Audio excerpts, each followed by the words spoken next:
जिनके लोग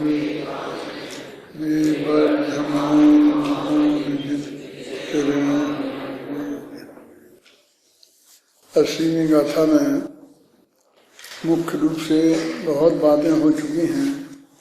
यहाँ भी 5-6 दिन व्याख्यान किए थे और फिर वहाँ भी हुए हैं।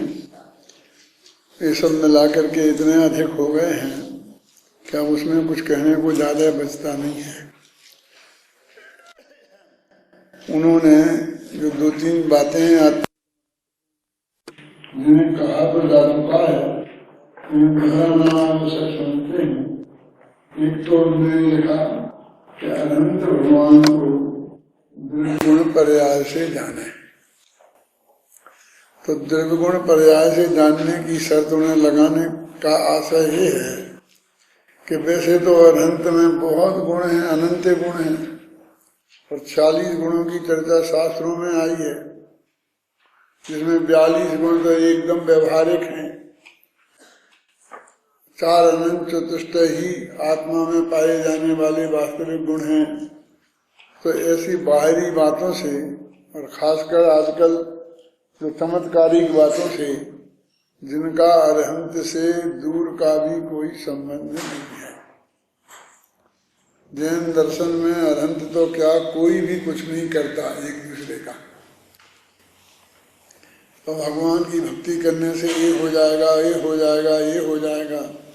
सुबह शांति जी ने बताया था भक्तांबर और समंत भद्र के स्तोत्र। तो भक्तांबर में भी और चाहे तात्विक बातें हों चाहे ना हो, लेकिन इतनी बात तो है कि कहीं भी उसमें कुछ मांगा नहीं गया है और आपको मिल जाएगा ये नहीं कहा गया है। जिन्हें आप ऐसा समझते हैं कि ये सांप को, ये बिच्छू को उतारने वाला मंत्र है, ये फलाना है, ये फलाना है, वो तो सप्त भयों से रहित हैं। वे इस बात की चर्चा है।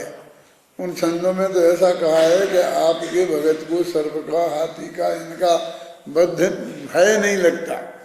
तो वो इनके भय से बचाने वाली चीजें हैं।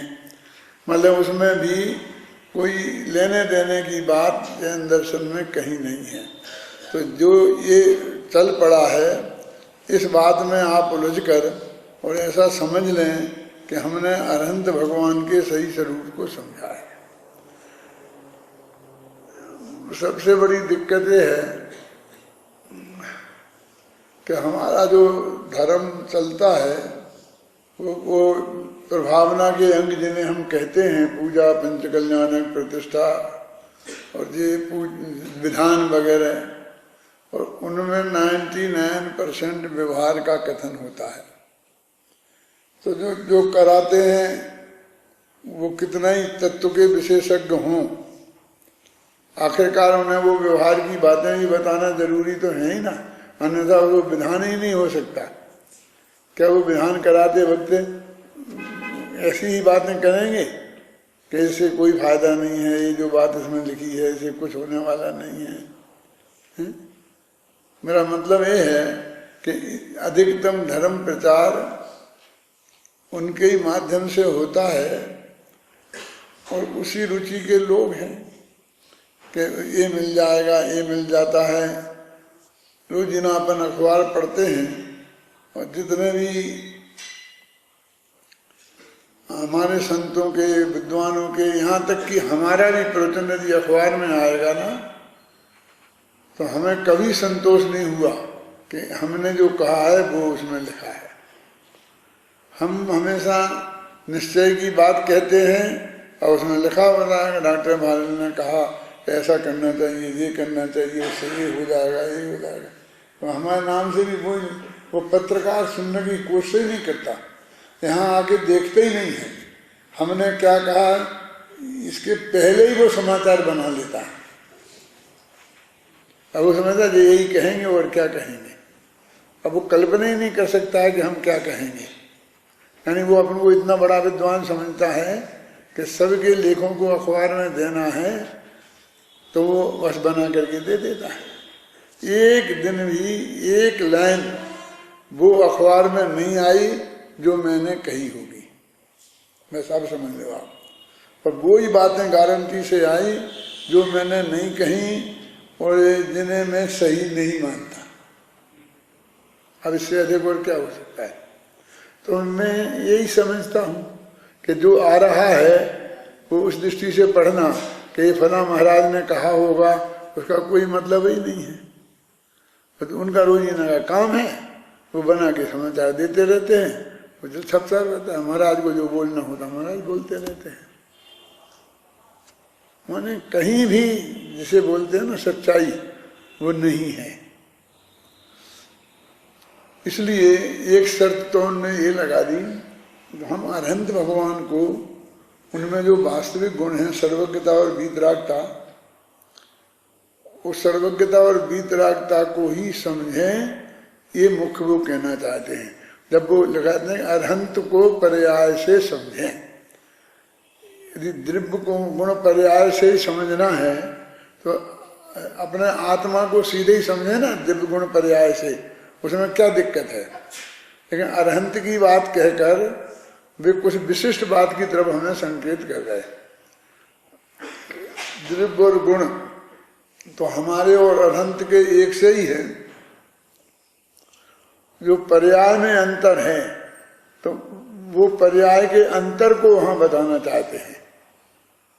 इसमें जो अम्बे चंद्राचार्य की एक पंक्ति है कि इनमें दोनों में कोई अंतर नहीं है, इसने बहुत भ्रमित किया हमारे विद्वानों को।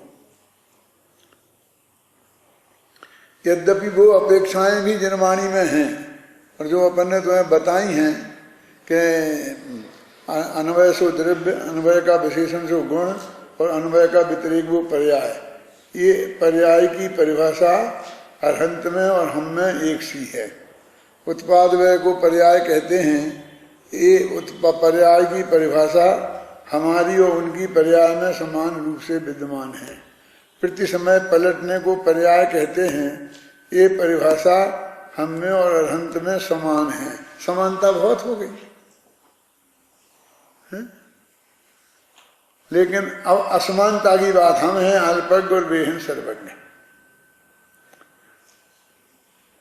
और इसमें बहुत मार्मिक एक शब्द टीका में लिखा है कि अरहंत भगवान का स्वरूप 100 टंच के सोने के समान है ना। पूरी तरह तपाया हुआ जो सोना है ना, 100% कहो, 16 आना कहो, 24 कैरेट कहो, जो भी कहना हो, उस तपे हुए सोने के समान निर्मल है।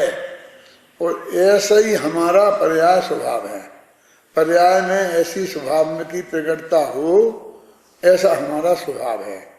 तो पर वो पर्याय अभी नहीं है, लेकिन वैसा प्रकट होने का स्वभाव हमारा निरंतर है। तो ये कहते हैं कि उस बात को जानने से हमारा आत्मा कैसा है, हमारा आत्मा जो मति ज्ञान जैसा हम में है ना, ऐसे ज्ञान वाला नहीं है। जो अरहंत भगवान को केवल ज्ञान है, ऐसे ज्ञान स्वभाव वाला हमारा आत्मा है। और वो आत्मा हमें एक दिन प्राप्त होगा, और उसकी विधि है शास्त्र में, वो बहुत कठिन नहीं है, बहुत सरल है।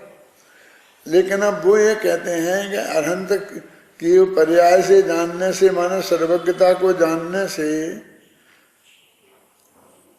वीतरागता को जानने से हमें क्या, एक तो स्वभाव का भान होगा, और दूसरी सबसे बड़ी बात यह है कि ये जो सारी जो पर्याय सुनिश्चित हैं, ये सर्वज्ञ के ज्ञान से ही सिद्ध होती हैं। बिल्कुल सीधा सच्चा तर्क है, जो हर एक साधारण आदमी को गले उतारा जा सकता है। जो हमने ऐसा समझ रखा है कि हम क्रमबद्ध पर्याय की बात करेंगे तो ये हम कमजोर पड़ेंगे। कमजोर तो सामने वाले पढ़ते हैं, इसलिए वो बात करना पसंद नहीं करते हैं। उनसे ज़्यादा करके लोग पूछते हैं कि भाई ये क्रमबद्ध पर्याय की कुछ लोग बात करते हैं, वो क्या है। वैसे तुम्हें कोई ज़रूरत नहीं, समझ में आ जाएगी, ऐसा करते रहो, ये करते रहो, वो करते रहो। वो क्रमबद्ध पर्याय क्या है ये नहीं बताएंगे, उसको टाला टोली ही करते हैं। यदि सचमुच उनको कोई अलग चीज कुछ है, जैसा वस्तु का स्वरूप बताया जा रहा है सौगानी जी, तो उन्हें बताना चाहिए ना वो क्या है। मेरा मतलब है वो बताना चाहिए क्या है वो स्वरूप।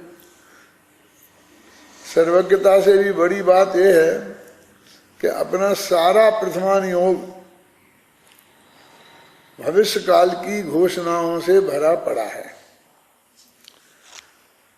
वे घोषणाएं दो प्रकार की हैं, एक तो परमानेंट वैल्यू की और एक एक की व्यक्तिगत। जैसे भगवान महावीर का जीव मारीच था और अब महावीर हो गया, अब मोक्ष में गया आगे जाएगा, जो भी मतलब है ना, वो इस तरह की व्यक्तिगत बातें हुई।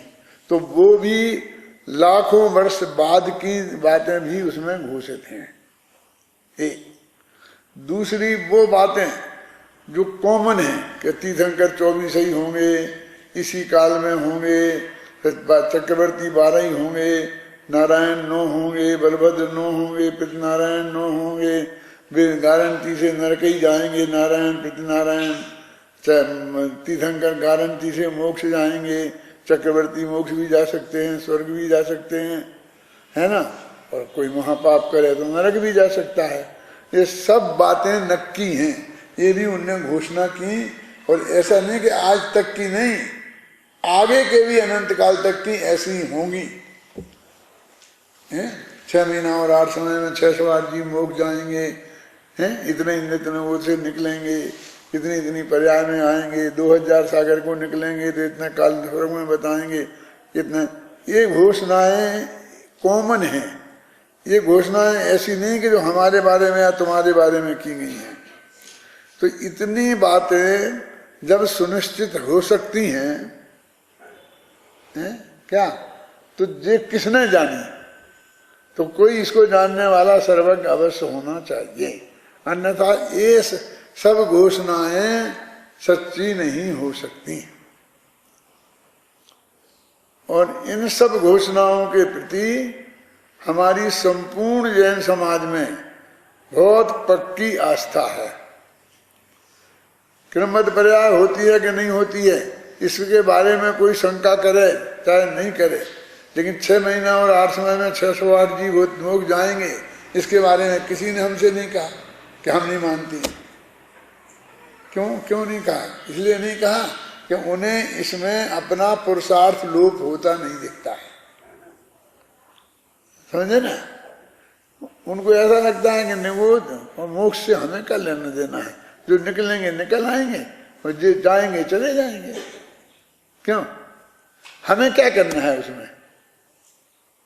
माने ऐसी बहुत सी बातें, तीर्थंकर 24 ही होंगे तो हमें कोई ऐतराज नहीं होता, ठीक है। हम तो ये एक हमारा रिजर्व है ना, 24 होता है, 16 हो, हमें क्या फर्क पड़ता, हमारा नंबर उसमें है कि नहीं है। क्यों, हर एक को ये पड़ा कि हमारा नंबर हो जाए, फिर बेचारा कितना ही हो। माने ये जो घोषणाएं हैं ये भी बहुत अधिक महत्व की घोषणाएं हैं, इन पर सारा हमारा तत्व ज्ञान निर्भर करता है। ऐसे आश्चर्य की बात है कि जितनी अप्रयोजनभूत बातें हैं और वे सर्वज्ञ के भगवान में आई हैं और हमसे कही गई हैं, तो हमने बिल्कुल सिल नवा के स्वीकार किया। और जैन समाज के एक भी व्यक्ति ने उनमें रंच मात्र भी शंका प्रकट नहीं की। अभिनंदन जी, अपन देखते हैं ना कि जो और जितनी बातें होती हैं, यदि कोई क्रमबद्ध की बात बीच में नहीं लाए तो जो सुनाते हैं तो बड़े प्रेम से लोग सुनते हैं। उनने ऐसा कह दिया था, भगवान महावीर ने, आदिनाथ ने ये बताया था, बिल्कुल जैसा बताया वैसा ही होता गया।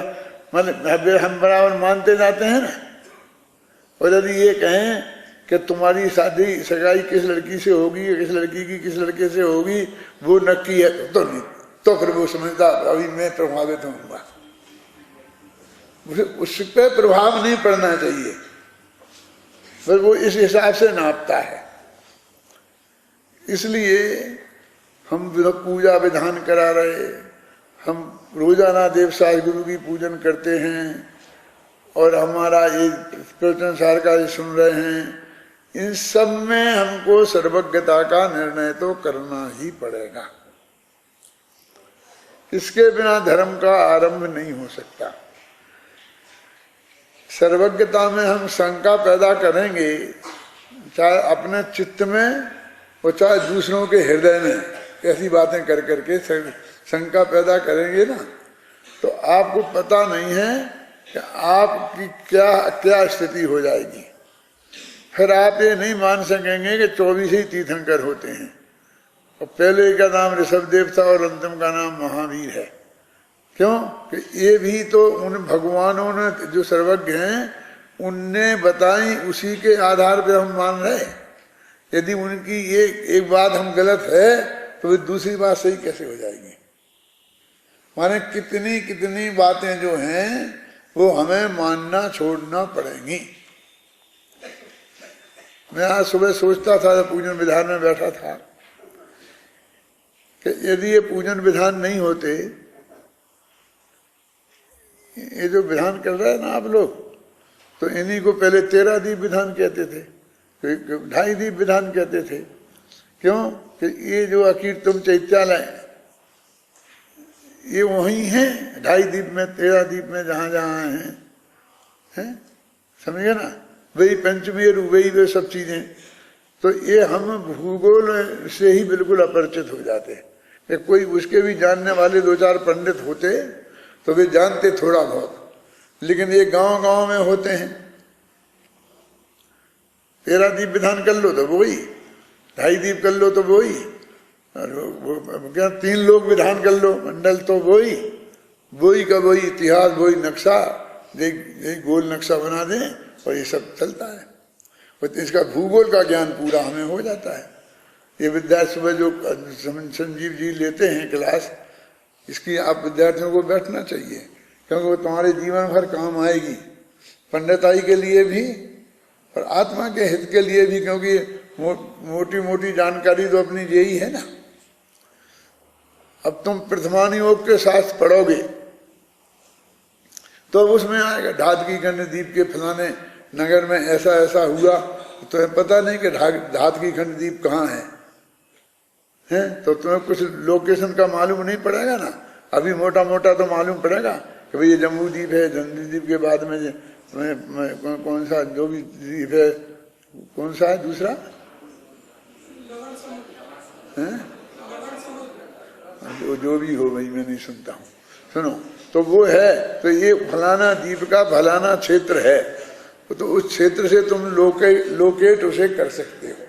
तो मेरे कहने का मतलब तुम्हारे लिए तो वो अत्यंत उपयोगी है, वो भी, और ये तो है ही अत्यंत उपयोगी है ही सर्वज्ञता। सर्वज्ञता का स्वरूप पंडित टोडरमल जी यहाँ से सिंघाड़ा नगर में एक सेठ के यहाँ मुनिमी करते थे, और वहाँ गोमटसार वगैरह का स्वाध्याय भी करते होंगे। वहाँ पर पंडित ब्रह्मचारी रायमल जी गए और उनने जितने भी प्रश्न किए वो एक गोमटसार ग्रंथ की साक्षी से देते गए। तो उनने ये लिखा है कि यदि सचमुच जैन धर्म को जानना चाहते हो, केवल ज्ञान की महिमा जानना चाहते हो, तो तुम यहाँ आकर टोडरमल जी से मिलो। एक चिट्ठी लिखी थी उनने, इंद्रध्वज विधान पत्रिका। अब ऐसी नहीं थी कि आपने अभिनंदन जी ने लिख दी और प्रेस में छपा दी और डाकखाने में डाल दी और फटाफट सारे देश में पहुंच गई। वो पत्रिका उनने अपने हाथ से लिखी, उसकी सैकड़ों आदमियों ने फिर सैकड़ों कॉपियां की, फिर वो कॉपी ले करके आदमी एक एक गांव में देने गया, और वहां जाकर के मंदिर में जो साज सभा चलती थी उसमें जाके उसने सुनाई, नहीं वो घर में ही रखी रहती किसी के में। क्या उसमें भी ये लिखा था कि टोडरमल जी के व्याख्यान होंगे, और तुमको यदि केवल ज्ञान की महिमा जाननी है तो उन पंडित जी से आकर मिलो। मुझे बहुत शंका हुई कि पंडित जी को केवल ज्ञान, पंडित जी को देखने से केवल ज्ञान की महिमा कैसे आएगी। या तो पंडित जी केवल ज्ञान पे बढ़िया व्याख्यान देते होंगे, कुछ समझाते होंगे। बहुत दिनों तक मैं ये सोचता रहा कि केवल ज्ञान की महिमा से पंडित टोडरमल जी से मिलने से क्या संबंध था। फिर बाद में मेरे समझ में आ गया वो, क्योंकि उनने जितना भी ज्ञान उन्हें था वो बार बार कहते हैं कि केवली भगवान की वाणी में आया हुआ ज्ञान है। करुणानिधि योग तो पूरा ही एक एक प्रकृति का एक ज्ञान वैसा ही है। तो इनको इतनी चीजें पता हैं जो केवल ज्ञान में आई थी और उन्हें भगवान ने कही थी। तो उससे आपको ये अंदाजा लगेगा कि केवल ज्ञान में कितना जान लिया जाता है। तो केवल ज्ञान का स्वरूप आपको ख्याल में आएगा। क्या यानी वे भी केवल ज्ञान का स्वरूप जगत के ख्याल में आए, इस बात के लिए प्रेरित करते थे। वही सर्वज्ञता कह लो, चाहे केवल ज्ञान कह लो, चाहे उसी का स्वरूप जानने की बात है। तो हमारा इसमें कोई विरोध नहीं रहा, क्योंकि हमारे पूजा पाठ से और इस प्रवचन से इसमें भी कहते हैं कि अनंत भगवान को निर्गुण पर्याय से जानो, मन केवल ज्ञान स्वरूप को जानो। और उसमें भी यही बातें बताई हैं कि ये सब केवल ज्ञान में आई हुई बातें हैं। जब मैं आया था पूजा में सुबह तो यही चल रहा था, यही समझा रहे थे वो पंडित जी जो भी समझा रहे थे कि केवल ज्ञान की बात है। केवल ज्ञान में आई हुई एक एक बात है कि यहाँ पर एक चैत्यालय है, वहाँ एक चैत्यालय है, कहाँ कहाँ वो चैत्यालय हैं, उनकी पोजीशन क्या है, ये किसी ने आज तक देखे नहीं है। और तुम जाके शंकर जी संवेद की जैसी वंदना कर जाते हो, ऐसी वंदना जाके करके नहीं आ पाओगे। क्या और ये इसे कौन करता है उनकी वंदना कि भाई ये सारे तुम्हें थोड़ी हो दुनिया में। वो भवन वासियों के, वो बेंतरों के भवनों में जो जनालय हैं, अकीर्तन चैत्यालय, उनमें एक एक अकीर्तन चैत्यालय के पीछे अरबों देव हैं, असंख्य देव। आप समझ गए ना, उन्होंने बताया था ना उसने कितने देव उसमें रहते हैं। एक एक चैत्यालय, उसके साथ कितने देव लगे हैं, और उनमें से 1% भी जाते होंगे, आधा % भी जाते होंगे, तो वहां खड़े होने को जगह नहीं मिलती होगी।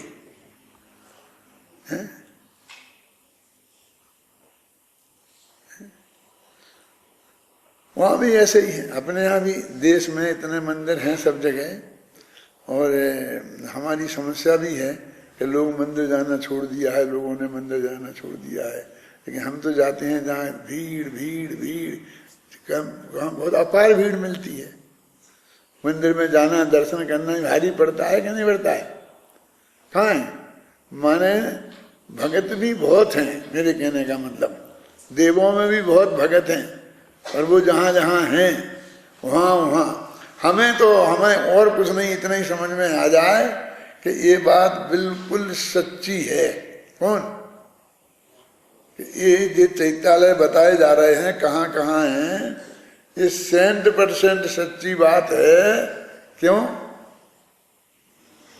क्यों है सच्ची? क्योंकि हैं, क्योंकि सर्वज्ञ भगवान ने हमें बताए हैं। माने इससे सर्वज्ञ की सत्ता का स्वीकार होता है। पूज्य गुरुदेव श्री की एक बात मैंने आपको पहले कही होगी सर्वज्ञ की सत्ता के संदर्भ में, कि वो ये कहते हैं, किसी ने जब ये कहा कि आलू में अनंत जीव होते हैं, और किसी ने कहा कौने देखे, किसने देखे कि होते हैं कि नहीं होते हैं, तो उनने कहा कि तुम ये कहकर सर्वज्ञ में शंका कर रहे हो। आलू से क्या लेना देना है हमें? सर्वज्ञ भगवान ने बताए हैं, और तुम उसमें शंका प्रकट करके कि किसी ने नहीं देखे ऐसा कहकर तुमने अनंत सर्वज्ञों को चैलेंज किया है। एक सर्वज्ञ को नहीं, अनंत कौन? सिद्ध भगवान है ना, सभी सर्वज्ञ हैं क्या? नहीं, अनंत तो गिनती के होंगे। सिद्ध तो अनंत है ना, आखिर भी अनंत भगवान अंत में सिद्ध ही तो बन जाते हैं, और फिर उनकी गिनती बढ़ती जाती है। कि तुम अनंत सिद्धों को चैलेंज कर रहे हो, वो तो जाने दो, अपने भगवान आत्मा को चैलेंज कर रहे हो, क्योंकि उसका भी वही स्वभाव है ना, तुम सर्वज्ञ स्वभावी हो ना, है? इसलिए तुम अपने सर्वज्ञ स्वभाव को चैलेंज कर रहे हो। तो तुम्हें जब उसमें शंका है तो तुम अंदर जाके देखोगे और सर्वज्ञ स्वभाव तुम्हें दिखाई दे जाएगा, तो तुम इनकार कर दो कि नहीं हम नहीं मानते। बहुत से बहुत अपने जैन पंडित भी कहने लग गए हैं आजकल, और प्राचीन लोग भी कहने लग गए थे। मैंने देखा महेंद्र कुमार न्यायाचार्य जैसे बहुत पंडित थे जो कहने लग गए थे कि सर्वज्ञ ऐसा थोड़ी है। एक अपने यहाँ पंडित और हुए, दरबारी लाल सत्य भक्त कोठिया, नहीं नाम सुना तुम तो, देखा भी होगा। न्यायाधीश थे, बहुत अच्छे जैन दर्शन के विद्वान थे, और वो फिर जैनियों के विरुद्ध हो गए थे। तो उनने एक नया धर्म चलाया था, उस धर्म का नाम था सत्य धर्म। उनका अखबार निकलता था, सत्य क्या नाम निकलता था, संगम। बहुत चलाया उनने, जब तक वो चले, जब तक 100-200 आदमी हिंदुस्तान में उनने अपने पक्ष में कर ही लिए थे। और वो खूब अच्छे वक्ता थे, भाषण प्रभावक देते थे, इसलिए लोग आ जाते थे। रजनीश से जैसे थे, और रजनीश के बहुत पहले की बात है, लेकिन ज्यादा पहले की नहीं है। मैंने उनके साथ व्याख्यान दिया है महावीर जयंती पे ललितपुर में। उनका पहले उनका हुआ, फिर मेरा हुआ, ऐसा मैंने उनके साथ भी व्याख्यान दिया। मैंने रजनीश के साथ भी व्याख्यान दिया है। वो है तुम्हारा कहाँ, गुना के पास एक गांव है आरोन में पंच कल्याणक था, तो उसमें वो भी आया था और मेरा भी प्रवचन हो रहा था। तो वो इसी टाइप के थे, वो भी यही सर्वज्ञ नहीं मानते। मैं तो इन्हीं बातों में शंका प्रकट करते थे कि क्या ये तो अपनी तरफ से चलाना चाहिए, तो वो खुद चलाते थे, सर्वज्ञ नहीं मानते थे। तो ये सब सर्वज्ञ भावीवादी लोग हैं। सर्वज्ञ के प्रति आस्था होना ये 80वीं गाथा का मेन सार है। मैं इसलिए कहता हूं कि यदि हम ये मान लेते हैं कि हम में और उनकी पर्याय में भी कोई अंतर नहीं है, तो फिर ये सर्वज्ञ पे के ज्ञान पर जितना बल हमारा दिया जाना चाहिए वो नहीं पड़ता, और वो इस गाथा के भाव के लिए इष्ट नहीं है। सर्वज्ञता का भरोसा होना ये बहुत बड़ी चीज है। तो दूसरी बात तो ये कि बाह्य अतिशयों के नाम पर हम प्रभावित नहीं हों, और सर्वज्ञता और वीतरागता के आधार पर हम अरहंत की पहचान करें, और वैसे ही हमारा स्वभाव है, इस बात को जानें। दूसरी बात ये थी कि अरहंत को जानने से मोह का नाश नहीं होगा, क्योंकि अरहंत तो खुद पर है, अरहंत पर है। सर्वज्ञ स्वभावी तो हम अपने आत्मा को कह सकते हैं, अरहंत स्वभावी थोड़ी कह सकते। अभी जब हम अरहंत बोलेंगे तो पर्याय की दृष्टि से ही हम अर्थ करना पड़ेगा, क्योंकि अरहंत पर्याय का नाम है और वो हमारे प्रकट नहीं है, समझे ना। वो तो कहते जैसा अरहंत भगवान का द्रव्य गुण पर्याय में स्वभाव है, ऐसे ही द्रव्य गुण पर्याय में मेरा स्वभाव है। तो उनमें से शुद्धि निकल आई है। देखो ये टीवी पे सावन दिखाते हैं ना, तो उस सावन की विज्ञापन में भी वो एक कुर्ता कमीज धोकर आपके सामने बाल्टी में धोआ करके ऐसा निकाल के बता देंगे, देखो बिल्कुल सफेद चमचमाती। माने आपके भी ये कुर्ता कमीज ऐसे ही निकल आएंगे। क्यों?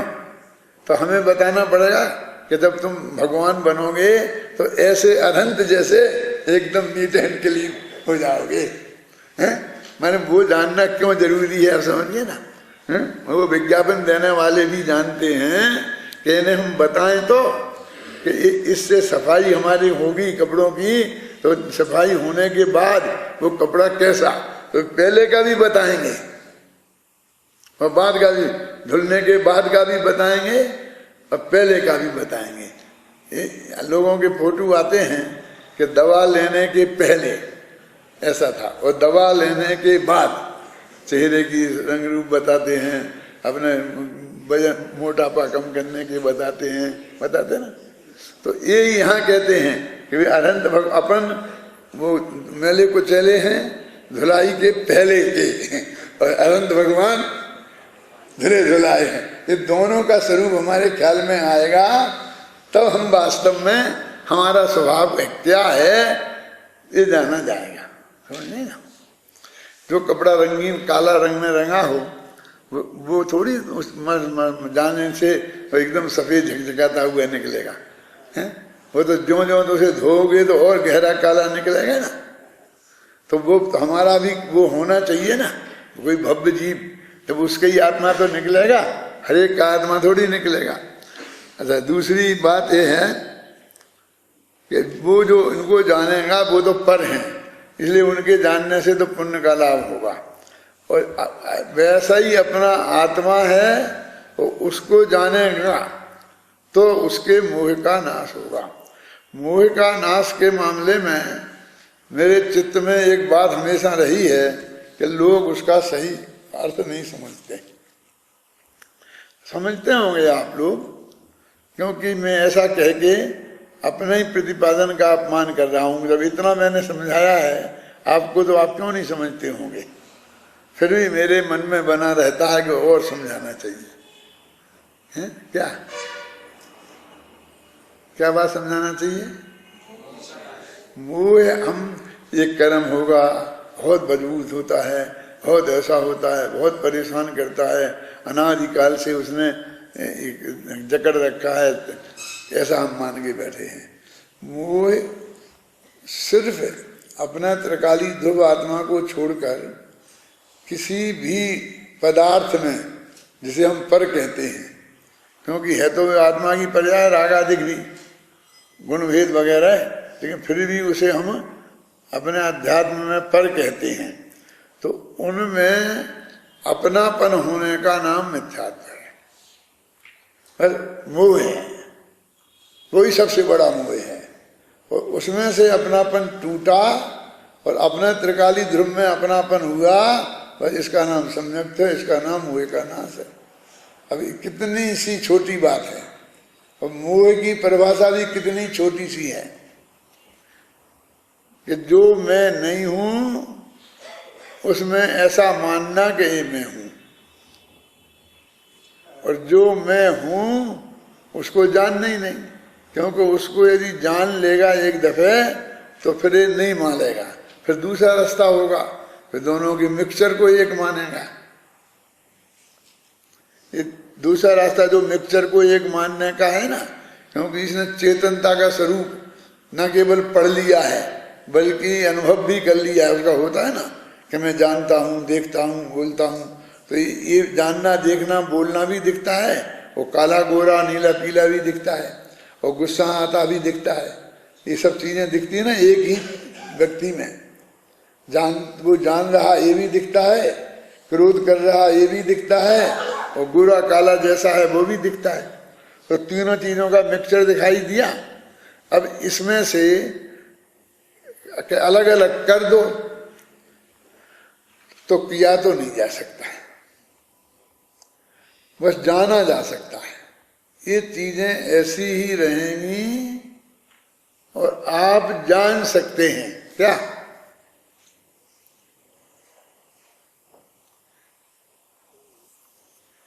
एक अपना खाने का पदार्थ है, उसमें वो कहते हैं कि इसमें इतना % लोहा है, इतना तांबा है, इतना ये कोई भी चीज, मान लो गेहूं समझ लो तो उसमें इतना विटामिन से मिनरल से फलाना है, सी विटामिन है, जो भी समझ लो आप, तो वो निकाल के हमें नहीं दे सकता।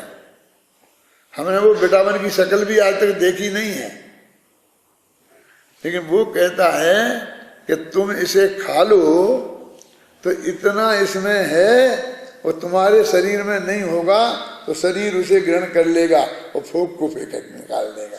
तो हम मानते कि नहीं मानते, और उससे हम लाभ भी उठाते हैं। माने ऐसे ही इस देह को, आत्मा को, राग को, गुणभेद को ये सब बहुत मिक्सचर है, तो इसको अलग अलग किया नहीं जा सकता। इतना तक कि ये देह तो बिल्कुल जुदी है ना, तो भी इसको आपको अलग करके नहीं दिखाया जा सकता।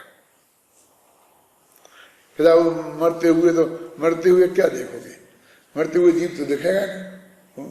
किसी को मार डालोगे तो मुर्दा पड़ा दिखेगा बस खत्म। यानी हम इससे अलग, अपने आत्मा को अलग करके कोई दिखा नहीं सकता। तो आपको देखकर क्या करना है?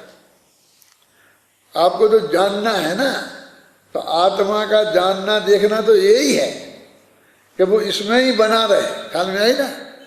वो ऐसा मिक्सचर ही हो अभिनंदन जी, और हम इसमें से जो ज्ञान तत्व है वो मैं हूं और बाकी मैं नहीं हूं, ऐसा जो हमारा प्रतीति भी हमें वो जनवाणी के आधार पर, सर्वज्ञ की वाणी के आधार पर करनी पड़ेगी।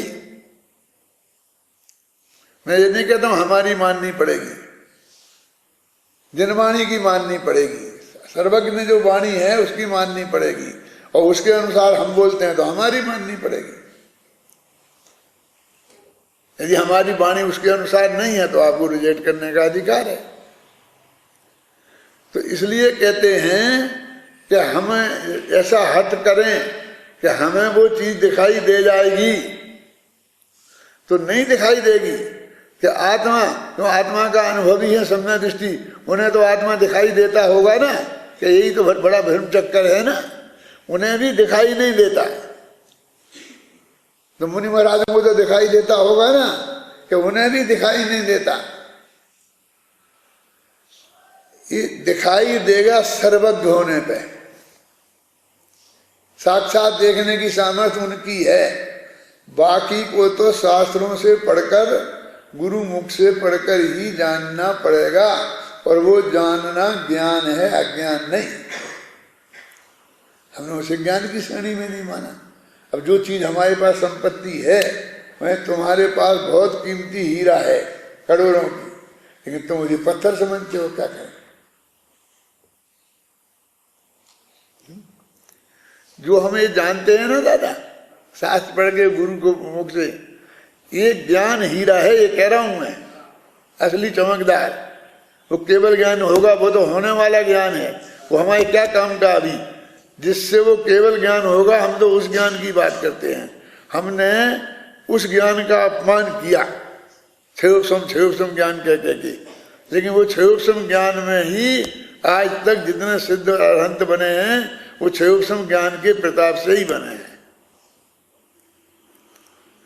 हमारे सोनगढ़ के विद्वानों में एक प्रवृत्ति हो गई थी, जो वे बिना पढ़े लिखे विद्वान थे ना, वे लोग पढ़े लिखों का की इज्जत ना हो जाए, इसलिए ऐसा कहना उन्होंने शुरू कर दिया था कि इन शास्त्रों के पढ़ने से क्या होता है, ये तो हमें बस आत्मा का अनुभव करो।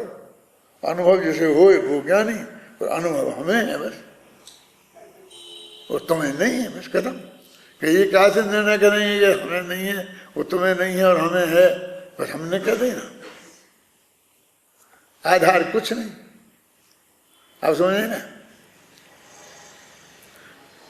यदि प्रतियोगिता तो ऐसी होनी चाहिए ना, कि जैसे तुमने जो पढ़ाई करी है, जिस क्लास में तुम हो, तुम्हारी परीक्षा उसी क्लास वाले की बराबरी से होनी चाहिए ना। तो वो तो करना नहीं, तो इसलिए उन्हें कि क्षयोपम में कहीं क्षयोपम में कुछ नहीं है, क्षयोपम में कुछ नहीं है, तो किन में है? तो जिनके ज्ञान में है, उन्हें कोई इतना ही होश नहीं था कि वो ये कहें कि उनका ज्ञान है वो क्या है। वो भी तो क्षयोपम है, उनके गुरु का ज्ञान है, गुरुदेव श्री का, वो क्या था, वो भी क्षयोपम है। तो ऐसे ही भूल गए कि जी हमारा ज्ञान भी क्षयोपम है। वो तो समझते हैं जो पढ़ के पंडित बने हैं, तुमने किताबें पढ़ी हैं तो तुम्हारा ज्ञान क्षयोपम हो गया, और उनका ज्ञान तो वही बिल्कुल, कौन सा क्या क्या नाम देते होंगे भगवान जाने।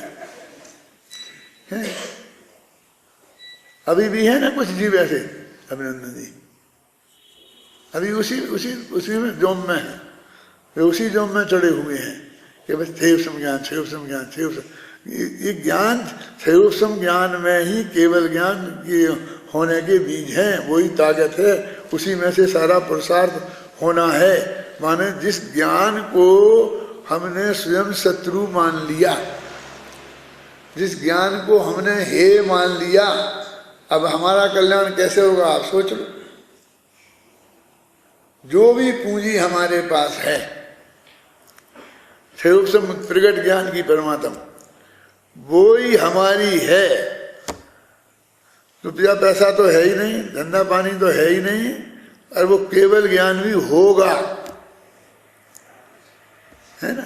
आप समझ गए ना। अभी जो ज्ञान है सारा काम उसमें होना है, उससे होना है, हैं? और उसी ज्ञान के प्रति हमारे लिए महिमा नहीं आती है, तुच्छता आती है, ये अच्छी बात नहीं है। तो मोह का अर्थ समझ में आया मैंने क्या कहा। सिर्फ अपने त्रिकाली ध्रुव आत्मा को, वो भी बहुत कठिन नहीं है। तुम बच्चों को, मेरे 150 विद्यार्थी यहाँ हैं तो 150 को ही आता है, चाहे मैं कहूँ चाहे तुम कह दो। शरीर से भिन्न, राग से भिन्न, गुण भेद से भिन्न, प्रदेश भेद से भिन्न, अंदर में त्रिकाली ध्रुव आत्मा है, परम शुद्ध निश्चय का विषय भाई वो मैं हूं। इतना तुम भी जानते हो, क्यों? कौन नहीं जानता बोलो इतना? वे बड़े बड़े बड़े बड़े अध्यात्मी है ना, बड़े पंडित जी, बड़े बड़े अपने को मानने वाले, वे सब ये इतना ही जानते हैं, यही कहते हैं। ये तो हम भी कहते हैं, तुम भी कहते हो, तुम भी गांव में जाओगे तो कहोगे, क्योंकि तुम्हें भी पता है। वो ज्ञान बहुत, उसमें जो हमने स्व का निर्णय किया उसे छोड़कर और किसी भी पर पदार्थ में ये मैं हूं ऐसा मानना, बस इसका नाम मोह है। बस ये नाश करना है। अब आज तक हमने मोह की परिभाषा नहीं जानी, तो हम जो राग होता है ना अपने को, अब बच्चों के प्रति, इसके प्रति, इसके प्रति, अब वही कि हमारे विद्यालय के विद्यार्थियों के प्रति प्रेम है, वो भी राग है, और उसके प्रति भी, अब इसका नाश करना है हमें। तो ये जो है ना बच्चों के प्रति प्रेम है, हमारा तुमसे है, तुम्हारा हमसे है, ये मोह है, और ये मोह तोड़ना है हमें। और ये मोह कुछ नहीं है। ये तो जब टूटेगा कि जब तुम 6वें 7वें गुणस्थान में जाओगे। क्या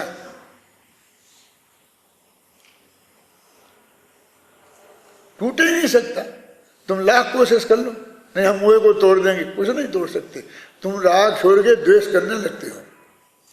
जितने लोग ये बातें करते हैं ना कि हमने तो बच्चों से राग तोड़ दिया, वे द्वेष करने लगते हैं। किसी बात से नाराज होकर उनसे अपने मन को देखना, अपने मन को देखना कि वो राग कम नहीं होता है, राग की जगह द्वेष होता है ना। कोई विद्यार्थी ने हमारा कहना नहीं माना तो हम राग की जगह द्वेष करने लगेंगे, जो कहेंगे हम तो सब राग माग छोड़ दिया। ये तो जब गुणस्थान बढ़ेगा ना, जब 6वें 7वें गुणस्थान में पहुंच जाओगे, तब भी तुम्हें अपने शिष्यों से मोह होगा, अपने गुरु के प्रति भी राग होगा। जब तो श्रेणी चढ़ जाओगे ना, तब वो 8वें 9वें कहीं गुणस्थान में वहां जाके टूटता होगा। वो ये कर्णन योग वाले बता देंगे तुम्हें, तो 8वें गुणस्थान के 6वें भाग में के कहाँ जाके टूटता है। उसके पहले छूटता ही नहीं है। भगवान कहते छूटता ही नहीं है, छूट ही नहीं सकता। तुम कहते हमने छोड़ दिया।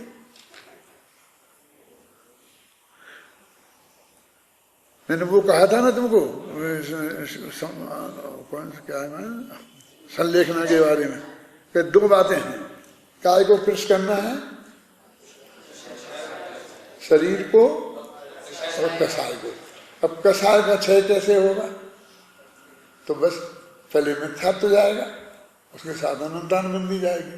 यही कर्म है ना।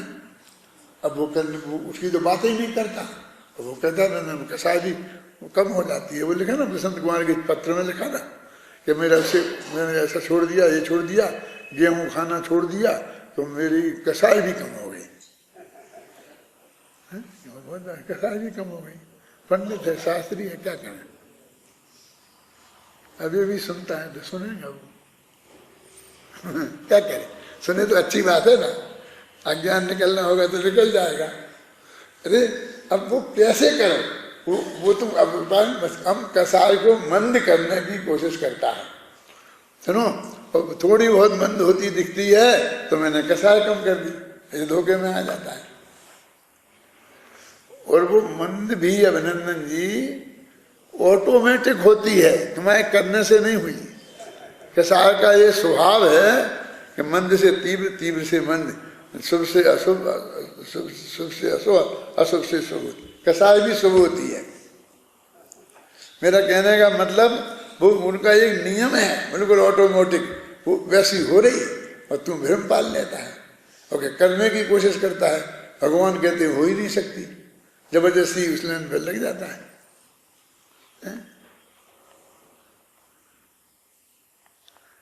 क्या होता है, सभ्यता का विकास होता है तो अपन गाली देना बंद कर देते हैं। किसी को माँ बहन की ऐसी वैसी, जैसी बेचारी गांव के गंवार लोग देते हैं, बिना पढ़े लिखे लोग देते हैं, महिलाएं देती हैं, वैसी गालियां देना बंद कर देते हैं तो हम समझते हैं कि हमारे कसाई कम हो गई। हमारी और व्यंग वाली भाषा में बोलने लगते हैं।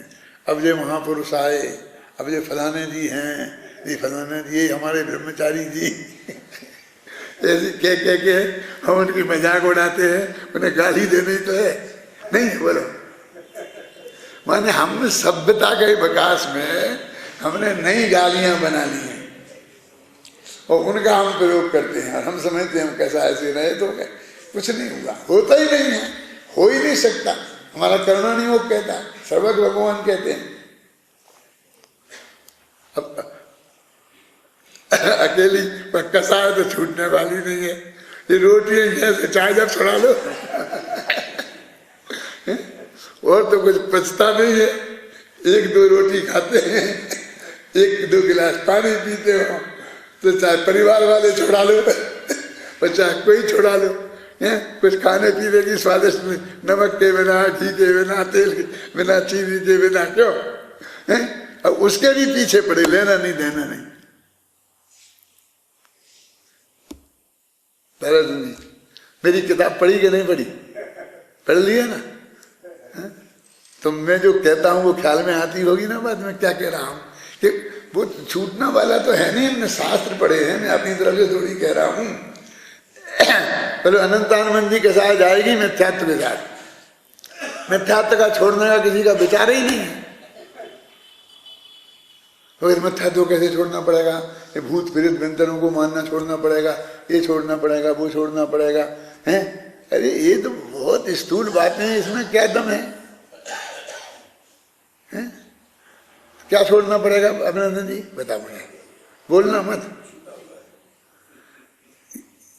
ये मैं हूं, ये जो मेरे अंदर राग हो रहा है ना, मेरे विकल्प हो रहा है ना, समझे ना, ये जो शरीर है ना, जो थोड़ा बहुत पैसा है, जो कुछ भी है, इसमें एकत्व बुद्धि, राग नहीं, राग तो होगा, चक्रवर्ती जितना भी राग होगा तो बात नहीं है। वो समझता है कि मुझे स्त्री छोड़नी पड़ेगी, मुझे बच्चे छोड़ने पड़ेंगे, छूट जाएंगे जब भूमिका आएगी, जब तुझे क्या छोड़ना पड़ेंगे, वे ही तुझे छोड़ के चले जाएंगे तेरे ऐसा ही लक्षण रहे तो। नहीं, सही बोलता हूं, तुझे क्या छोड़ना है?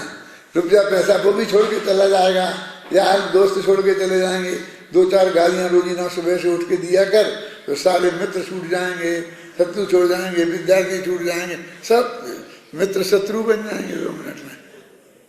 क्यों हो जाएगा कि नहीं? पर इनके पीछे पड़े जिनसे कुछ लेना देना नहीं है, तो क्या करें? क्या लिखा हो 89वीं गाथा में, 80 गाथा में?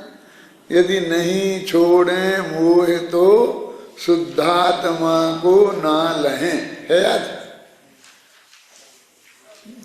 तो छोड़ पापारंभ सब स्वभाव में उद्धत रहें, यदि नहीं छोड़े मोह तो शुद्धात्मा को नहीं। सारा आरंभ परिग्रह छोड़ दें। अब तो आ गया ना क्लियर, लक्ष्मी ये सब, स्त्री पुत्र मकान ज्यादा रुपया पैसा सब छोड़ दें।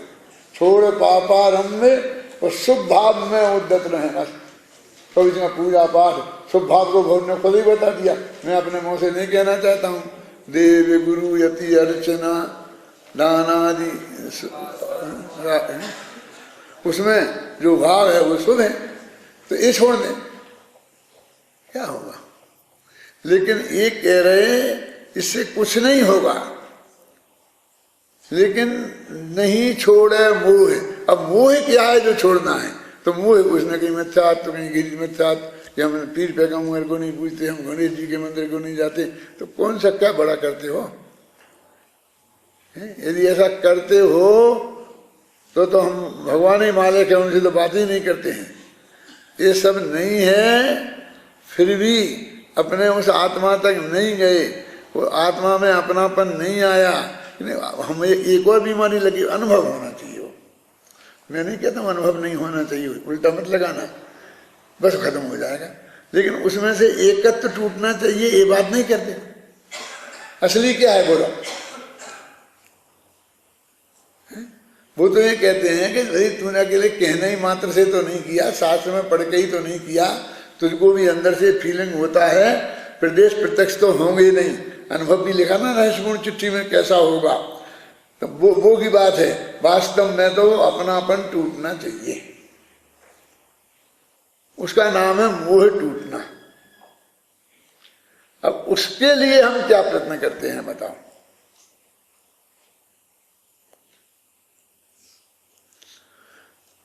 उसके अलावा किसी चीज में हमारा प्रयत्न चल ही नहीं सकता।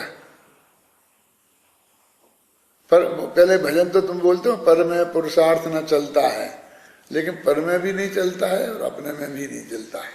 क्या कह रहा, फिर तो खत्म ही हो गया मामला, घबराना नहीं।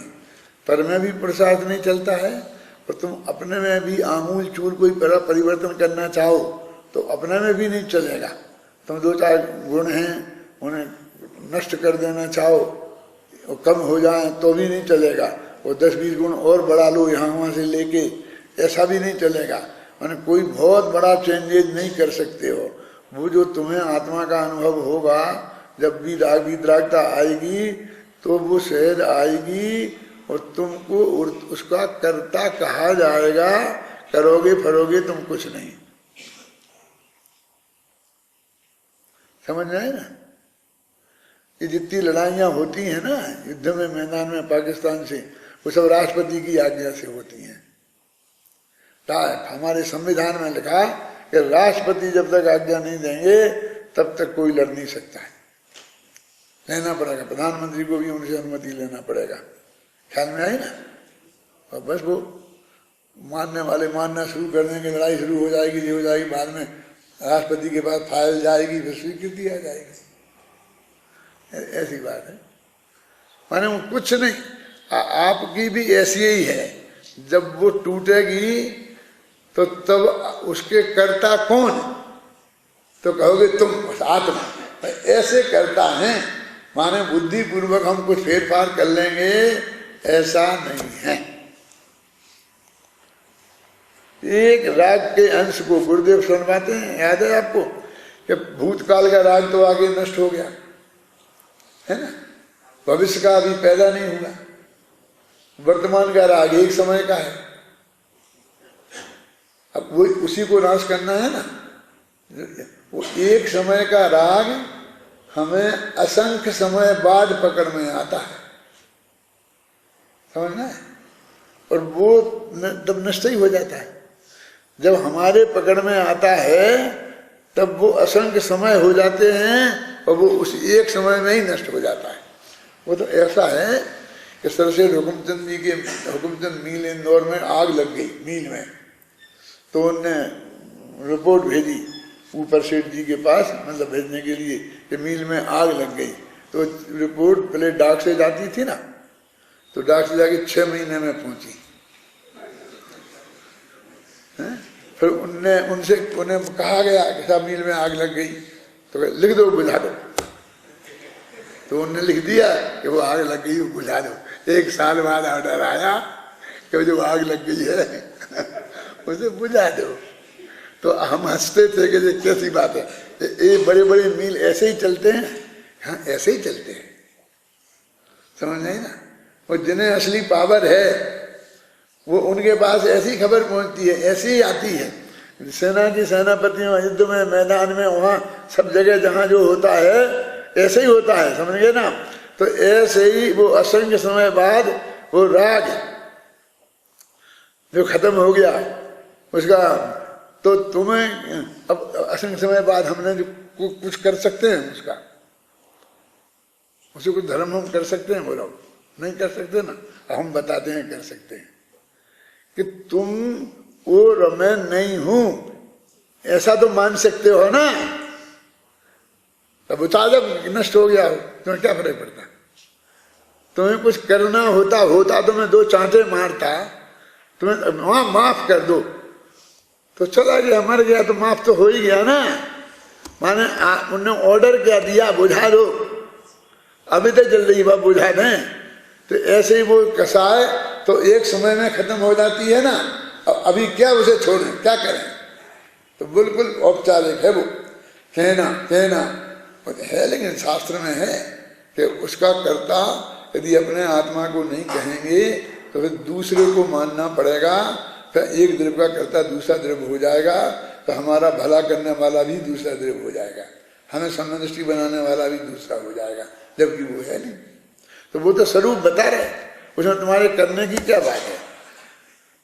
जैन धर्म सचमुच कहो तो नहीं करने का नाम है। ये लोगों के गले नहीं उतरना, वस्तु स्वरूप ये है, सच्चा है। मेरे को तो ये भाव आता है कि भाई अपन तो कह दो, जो जिसका भाग होगा वो समझेगा, नहीं होगा नहीं समझेगा, लेकिन इसलिए कोई नहीं समझता कि नहीं समझेगा, इस विकल्प से अपने को रखकर क्या करना। जो परम सत्य है, ये अनंत के स्वरूप को जानना, फिर ऐसा ही आत्मा है ये जानना, समझ गए ना। और ये ऐसे ही जानना होगा पंचम काल में आगम के आधार से, और इसी में हमारी श्रद्धा के आधार से जो भी वो अनुभव होता है करण लब्धि के परिणाम वाला, वो भी यद्यपि उसमें कोई आत्मा फात्मा दिखता नहीं है, ये समझना, लेकिन वो अनुभव का परिणाम है, वो भी इसी पुरुषार्थ की उग्रता में से होगा। जो उसके प्रति हमारी लगनी लगी ना, जो हमने निर्णय कर लिया ना कि ये मैं हूं, और उसमें हमारा अपनापन आ गया, जितना अपनापन राग उसमें है उतना और किसी में नहीं है, सर्वोच्च वो है भाई। इसी में से प्रायोग लब्धि फूटेगी, और इसी में से कर्ण लब्धि के परिणाम आएंगे, और वो अनुभव जिसे कहते हैं वो होगा, असमय दर्शन हो जाएगा।